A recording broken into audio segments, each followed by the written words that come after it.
Hello and welcome to Win Science. Thank you for watching. पटाके.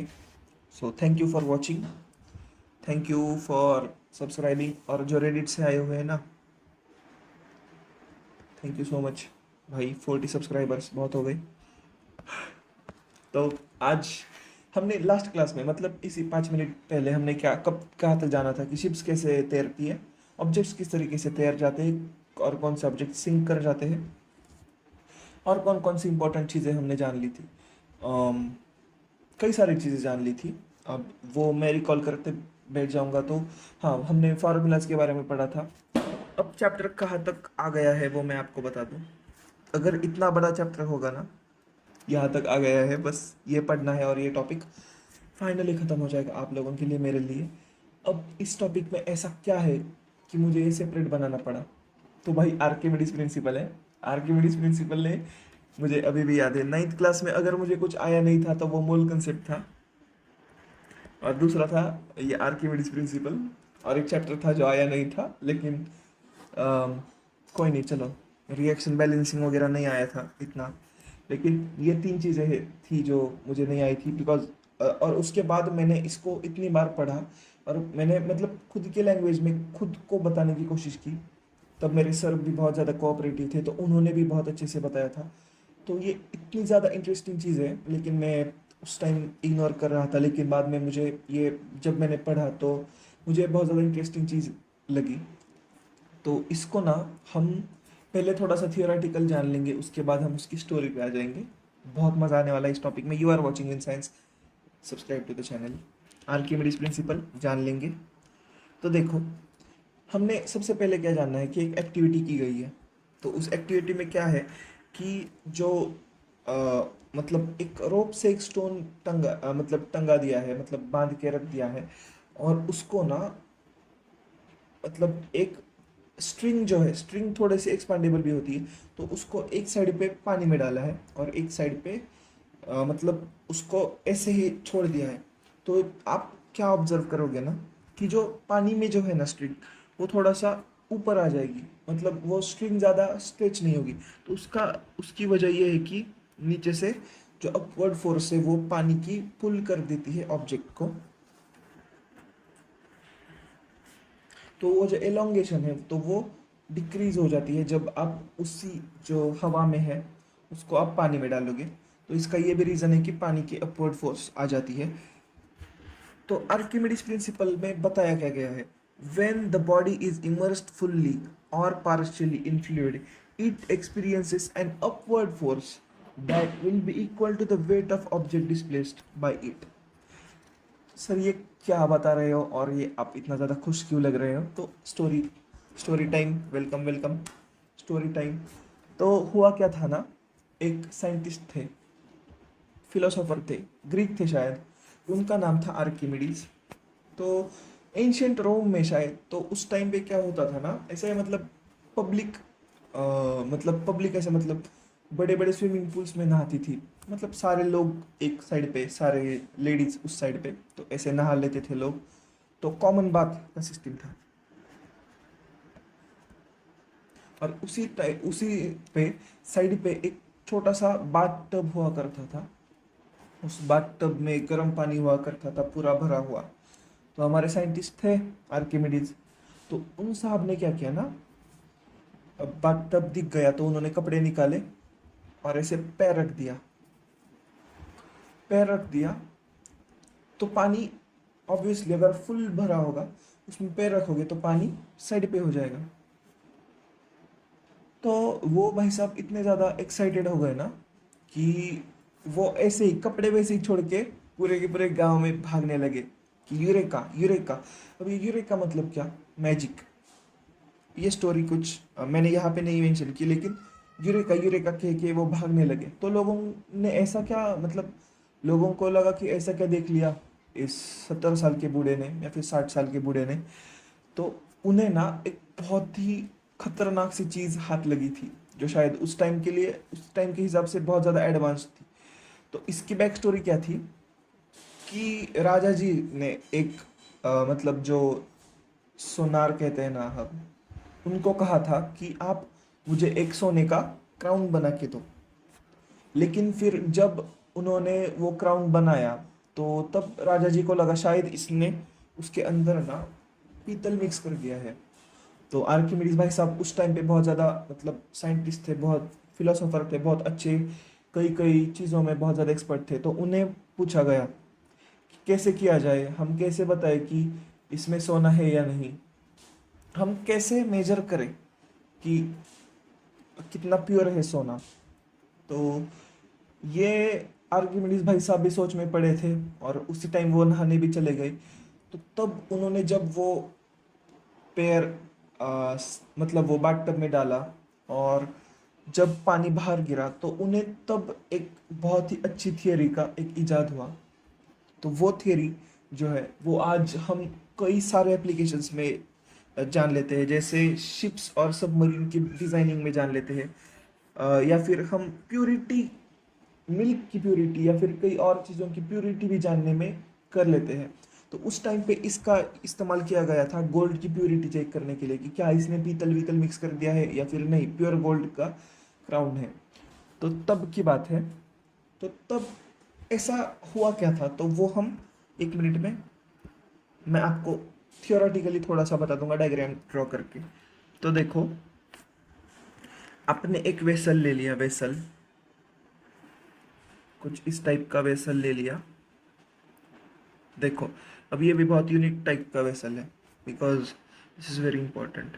और ये आपने यहाँ तक भर दिया, एकदम भर दिया, और यहाँ पे और एक वेसल ऐसे रख दिया ताकि जो एक्सेस पानी हो ना तो वो इसमें गिर जाए। तो जब ये वाटर है, इसमें पूरा का पूरा ऐसे पानी भर दिया, तो जब आप इसमें एक एक्स वेट की कोई चीज़ डालोगे, कुछ ये चीज़ इसमें डालोगे, तो जाहिर है ये जो पानी है वो यहाँ से आके यहाँ पे चले जाएगा। तो चलो मान लेते हैं कि ये चीज़ अंदर चली गई, तो डेफिनेटली कुछ ना कुछ जो पानी है तो वो यहाँ पे से यहाँ पे चले जाएगा। तो उस पानी का वेट अगर W है तो इसका भी वेट W होगा। मतलब कोई भी ऑब्जेक्ट जब पानी में जाती है या फिर किसी फ्लूइड में जाती है तो वो तैरने के लिए अपना वेट डिस्प्लेस कर देती है, अपना वेट, अपने वेट के वॉल्यूम का जो पानी है वो डिस्प्लेस कर देती है। तो इससे हमें कई चीज़ों की प्योरिटी के बारे में भी पता चल जाता है। अगर हमने किसी भी चीज़ में तांबा मिक्स कर दिया, समझ लो गोल्ड का एक ग्लास भर गोल्ड ले लिया और उसमें आपने तांबे का इतना सा मास मिक्स कर दिया, तो गोल्ड जो बाहर जाएगा ना उससे हमें प्योरिटी पता चल जाएगी कि एग्जैक्टली कितना तांबा मिक्स कर दिया है। मिल्क में भी अगर आपने पानी डाल दिया मिल्क में जो कई लोग करते हैं, तो अगर आपने पानी डाल दिया तो कुछ ना कुछ मास डिस्प्लेस हो जाएगा मिल्क का। तो ये जो डिस्प्लेस मास है वो अगर हमें कहीं से पता चल जाए तो हम प्योरिटी निकाल सकते हैं कि दूध की कितनी थी, तो तब हम चीटर्स को पकड़ सकते हैं। तो ये चीज़ हमारे आर्किमिडीज भाई साहब ने ढूंढ ली थी उस टाइम पे, और उस टाइम पे इस वजह से ही फेमस हो गए, आज हमें पढ़ना पड़ रहा है उनकी वजह से। तो इनका यूज़ डेंसिटी में भी आता है कि डेंसिटी भी जान ली सकती, मतलब जानी जा सकती है। और तो ये सारी की सारी चीज़ें हम इससे मतलब आर्किमिडीज प्रिंसिपल लगा के देख सकते हैं। आर्किमिडीज प्रिंसिपल मतलब क्या, कि इक्वल टू द, मतलब जितनी चीज़ें अंदर इमर्स हो जाएगी ना तो वो उतना ही मास, मतलब उतना ही वो बाहर डालेगी, तो वो फ्लूइड डिस्प्लेस कर देगी जितना उसका खुद का वेट है। अगर कोई चीज़, हाँ तो अब बोट्स कैसे डूबती नहीं है तो वो हम जान लेते हैं, वो भी कुछ आर्किमिडीज प्रिंसिपल पे ही बेस्ड है। देखो, अगर आपने एक कील डाल दी ना, कील एक छोटी सी, चलो इसको ही हम समुंदर बना लेते हैं। मैं समुद्र जाने वाला हूँ, शायद ब्लॉग भी कर डालूँ वहाँ पे। चलो, ये एक बड़ा सा टब है, तो यहाँ पे आप एक, अगर चलो यहाँ तक पानी है, अगर यहाँ पे आप एक छोटी सी नीडल डालोगे और वो नीडल नीचे हो जाएगी ना तो इतना ज़्यादा वेट डिस्प्लेस नहीं होगा, शायद इतू सा हो जाए। लेकिन अरे यार, चलो 1 मिनट में मैं थोड़ा सा एरिया इरेज कर लूँ। लेकिन उसी की वजह से, उसी की जगह चलो ये थोड़ा सा नया वाला मशीन बना लेते हैं। कुछ इस तरीके का अगर आपने यूज़ कर लिया, यहाँ पे और एक डाल दिया, और अगर आपने पूरा का पूरा शिप डाला, अब शिप कितना बड़ा होता है, राइट। अगर आपने छोटा सा भी डाला, चलो छोटा सा शिप कुछ इस तरीके का है, वो ऊपर से तो एम्प्टी है, लेकिन अगर वो जब ऐसे नीचे जाएगा ना कुछ इस तरीके से, तो वो इतना सा तो वेट जो, चलो वो मैं अलग कलर से दिखा दूंगा, चलो ग्रीन। तो ये जो है ना, ये वेट, तो वो वेट आपको बाहर यहाँ पे ऐसे आता हुआ दिख जाने वाला है। तो कुछ यहाँ पे इतना सा ऐसा कलेक्ट हो जाएगा। तो शिप अपने जितना वेट है ना, जितना वेट से वो नीचे आई है ना, उतना ही अपने वेट का पानी डिस्प्लेस कर देता है। तभी तो वो अपवर्ड फोर्स और ग्रेविटी बैलेंस हो जाता है, और उसी वजह से शिप डजंट सिंक, भले ही वो इतनी बड़ी हो, इतने टन की हो, लेकिन वो उतने टन्स का पानी भी वेट का डिस्प्लेस कर रही है, इसीलिए तो वो तैर रही है। अब ये डिस्प्लेस किया हुआ पानी कहाँ पे जाता है, आपको उसकी ज़रूरत नहीं है अभी जानने के लिए, बिकॉज पानी कहाँ पे नहीं जाता, अर्थ पे जितना पानी उतना ही है, लेकिन वो उतना पानी साइड पे कर देती है उसी, और तभी तो वो खुद को बैलेंस कर लेती है। तो ये हो गया आर्किमिडीज प्रिंसिपल, खत्म।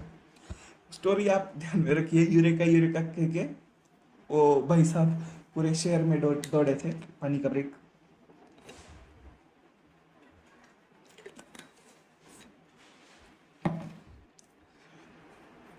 बैक। अब हम जानेंगे रिलेटिव डेंसिटी। रिलेटिव डेंसिटी मतलब क्या, डेंसिटी का रिलेटिव नहीं, रिलेटिव मतलब क्या, आप और शर्मा जी का बेटा, उसको 99 आए हैं, आपको 65 आए हैं, तो आपके रिलेशन में उसको बहुत ज़्यादा मार्क्स आए हैं, लेकिन उसके रिलेटिव मतलब उसके रिलेशन में आपको, मतलब उसके कंपैरिजन में उसके आपको कम मार्क्स आए हैं। लेकिन अगर कोई रामू नाम का बेटा है, फिर कोई शामू नाम का बेटा है, उसको शायद 35 आए हैं, तो उसके कंपैरिजन में आपको 68 बहुत अच्छे हैं। तो ये मैंने क्या किया, रिलेट कर दिया। हमने कोई भी वैल्यू फिक्स नहीं रखी, हमने रिलेट किया। हमने क्या किया, सिर्फ रिलेट किया। एक आंटी है जिनका वेट है 100 किलो, एक आंटी है जिनका वेट है 50 किलो, एक आंटी है जो हवा की तरह 20 किलो की है। तो इन आंटी से इन आंटी का वेट ज़्यादा है, लेकिन इन आंटी के कंपैरिजन में इनका वेट तो बहुत कम है।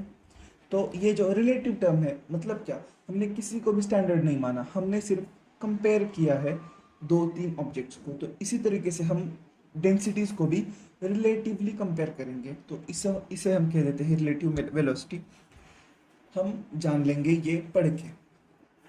The density of a substance is defined as mass of a unit volume. Density मतलब क्या, मास किसी भी गिवन वॉल्यूम में। The unit of density is kilo, अरे वो हमने पढ़ लिया है। The density of a given substance under specified conditions remains the same, density same रहती है। Therefore the density of a substance is one of the characteristic property. Characteristic property मतलब क्या, दुनिया के हर आयरन का ऑलमोस्ट सिमिलर डेंसिटी आएगा, दुनिया के हर वाटर का ऑलमोस्ट सेम डेंसिटी आएगा।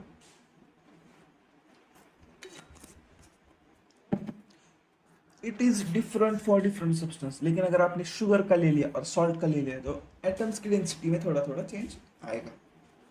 For example the density of gold is इतना, ये याद रख लो, गोल्ड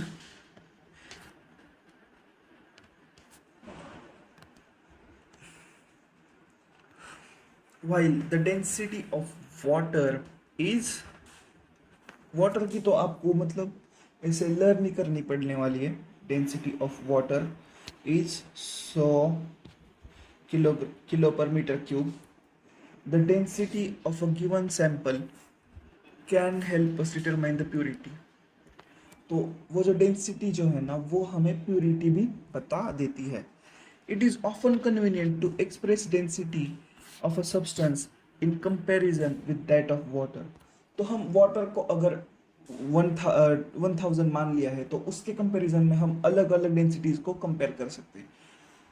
कैसे कंपेयर कर सकते हैं, ऑब्वियसली देखो, गोल्ड की वाटर से ज़्यादा है, उसी तरीके से हवा की वाटर से कम डेंसिटी होगी, शायद हवा की 1 या 2 होगी, मुझे भी पता नहीं है। The relative density of a substance is the ratio of density to that of water. अब हमने जिस तरीके से आंटीज का वेट कंपेयर किया था, आपके मार्क कंपेयर किए थे, वैसे हमने एक स्टैंडर्ड सेट कर देते हैं कि रिलेट डेंसिटी ऑफ वाटर। तो डेंसिटी ऑफ वाटर हमने अगर x मान लिया तो अलग अलग जो भी डेंसिटीज होंगी ना तो वो उसके कंपैरिजन में हम जानेंगे। अब पहले एग्जांपल में जब हमने आपको कहा था और दूसरा था शर्मा जी का लड़का, तो आप जो थे ना, आप तो थे, तो आपके मार्क्स से 65। उसी तरीके से वाटर की डेंसिटी है 1000। शर्मा जी का बेटा मतलब गोल्ड, सॉरी आप भी गोल्ड हो, लेकिन इस कंडीशन में शर्मा जी का बेटा गोल्ड, उसकी डेंसिटी है 19300। तो आपके कंपैरिजन में वो कितनी ज़्यादा है, कितने टाइम्स ज़्यादा है, उसको हम रिलेटिवली कैलकुलेट कर सकते हैं। अब तक मैंने कैलकुलेशन के बारे में कहा नहीं था, लेकिन अब हम कैलकुलेट करेंगे। चैप्टर का लास्ट पॉइंट पे आ चुके हैं हम। तो रिलेटिव डेंसिटी मतलब क्या है? डेंसिटी ऑफ किसी भी चीज़ की अपॉन डेंसिटी पानी की, पानी वाला डांस, पानी की। तो वैसे मार्क्स किसके भी, लेकिन आपके कंपैरिजन में वेट किसी भी आंटी का, लेकिन कंपैरिजन 50 केजी वाले आंटी से करेंगे। कुछ इस तरीके से चीज़ें हैं। इससे ज़्यादा सिंप्लिसिटी में मैं बता नहीं पाऊंगा। रिलेटिव डेंसिटी मतलब क्या? किसी भी चीज़ की डेंसिटी अपॉन पानी की डेंसिटी। अब इसके लिए आपको पानी की डेंसिटी तो याद रखने की मतलब ज़रूरत ही है, मतलब करना ही पड़ेगा आपको। तो वो कितनी है? 1000। कितनी है डेंसिटी? 1000। पानी की डेंसिटी 1000, पानी की डेंसिटी 1000, पानी की डेंसिटी 1000। चैप्टर पढ़ाते पढ़ाते आपको पागल हो चुका हूँ। Thank you for watching.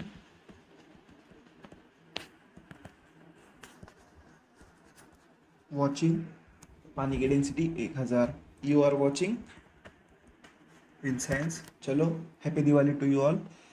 मुझे अब स्वीट्स खाने जाना है। Thank you for watching once again. Gravitation chapter the end हो गया है यहाँ पे। कल से नेक्स्ट चैप्टर, अब सिर्फ 4 चैप्टर्स बचे हैं 9th क्लास के, जो ऐसे ही ख़त्म हो जाएंगे। Wish you all a happy Diwali and see you in the next chapter. Bye bye.